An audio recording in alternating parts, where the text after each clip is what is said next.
Kita beralih ke informasi selanjutnya, Saudara. Perubahan cuaca di Gorontalo memicu lonjakan warga terserang penyakit ISPA.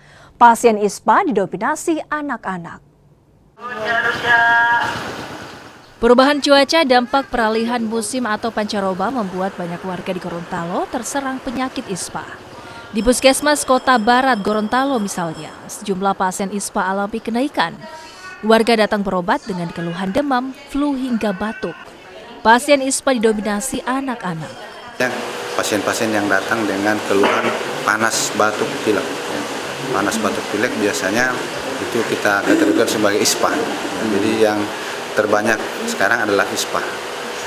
Akan tetapi ada beberapa penyakit di puskesmas wilayah kami yang sudah menjadi KLB, yaitu campak. Campak itu kita di 3 kelurahan sudah jadi KLB sejak 2 bulan lalu. Pihak Puskesmas Kota Barat pun mengimbau warga untuk menjaga kesehatan, apalagi kondisi cuaca ekstrim masih memungkinkan terjadi. Kris Kamis, Kompas TV Kota Gorontalo, Gorontalo.